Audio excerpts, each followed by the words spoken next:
saveur divine.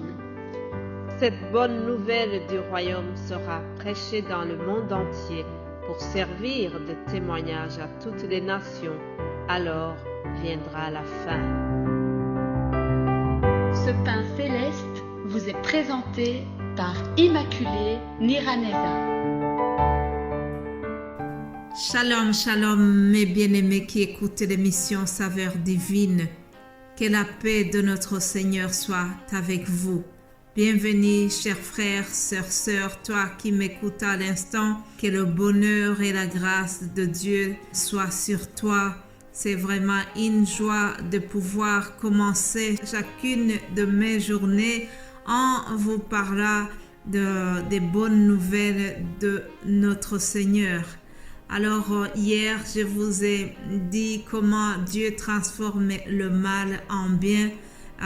J'ai clôturé l'histoire de Joseph, mais ça a été vraiment un grand résumé. Je vous invite vivement à relire ces textes, c'est merveilleux, c'est merveilleux. Aujourd'hui, nous terminons le thème.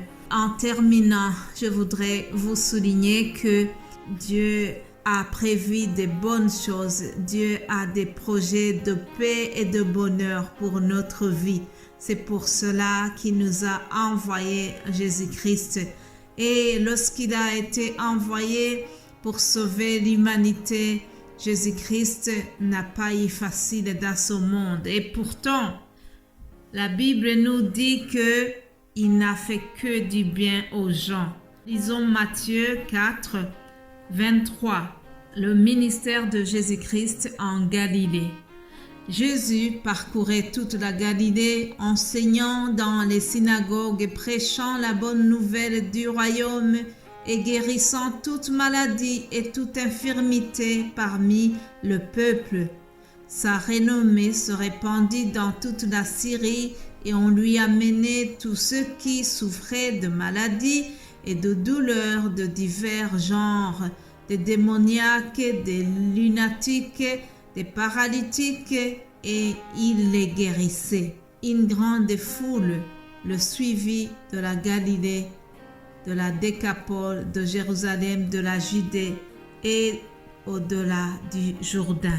La même information revient dans Matthieu 9, verset 35. Jésus parcourait toutes les villes et les villages, enseignant dans les synagogues, prêchant la bonne nouvelle du royaume et guérissant toute maladie et toute infirmité. Alléluia.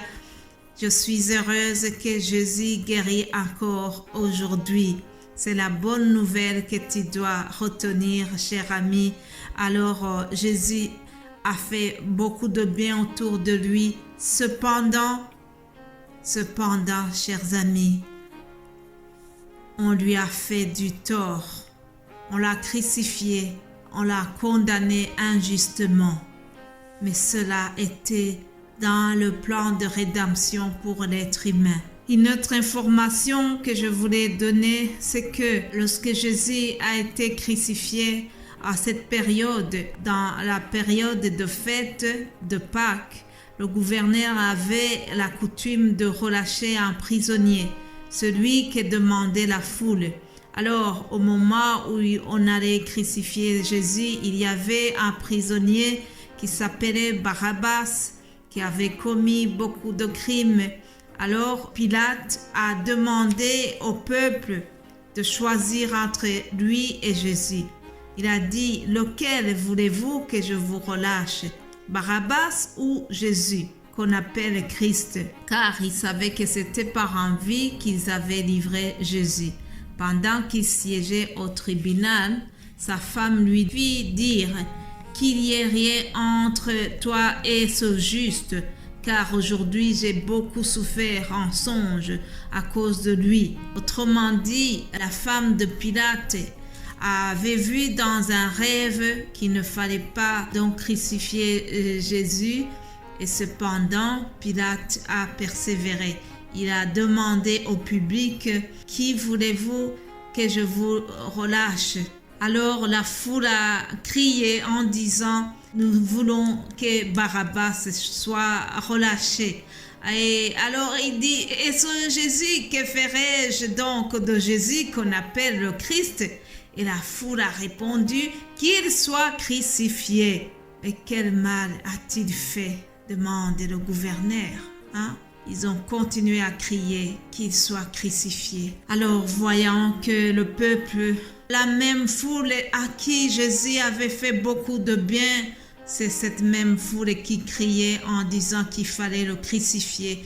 Et Pilate était très embêté, alors il s'est lavé les mains comme pour dire, voilà, moi je suis innocent et le sang de ce Jésus ne doit pas retomber sur moi et mes enfants. Il s'est lavé les mains et il a obéi ce que le peuple demandait. Jésus a été crucifié, il a été mis au tombeau et les ennemis de Jésus voulaient s'assurer qu'il ne va pas du tout ressusciter. Là, on nous apprend qu'ils ont fait garder la tombe. Ils ont bien serré le tombeau avec une grosse pierre.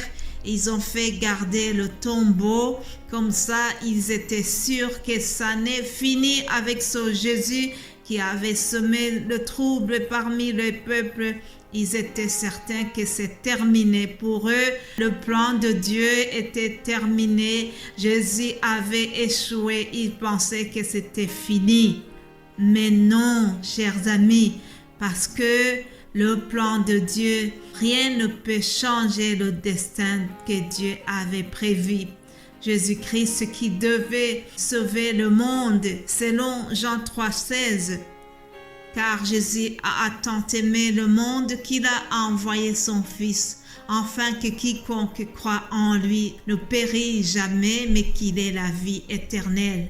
Il fallait que cela soit accompli et Jésus, même si on avait fermé le tombeau, même si on avait fait garder son tombeau par les soldats, le 3e jour, il est ressuscité. Alléluia. Les femmes sont allées au tombeau le matin de Pâques et ils ont trouvé le tombeau de Jésus vide. Alléluia, parce que le plan de Dieu devait s'accomplir. Ce tombeau était vide. Alléluia. Oui, chers amis, rien ne pouvait empêcher le plan de Dieu pour sauver l'humanité. Mais bien-aimés de Dieu, l'histoire de la crucifixion était terrible, c'était vraiment atroce. Et pourtant, les événements qui ont précédé démontrent combien Dieu dirigeait toutes choses à sa volonté. Le plan de Dieu a été soigneusement pensé et il devait se réaliser dans les moindres détails pour sauver toi et moi. Alléluia. Si nous sommes chrétiens aujourd'hui, c'est parce que Dieu a accompli son plan du salut, le plan de nous donner la vie éternelle.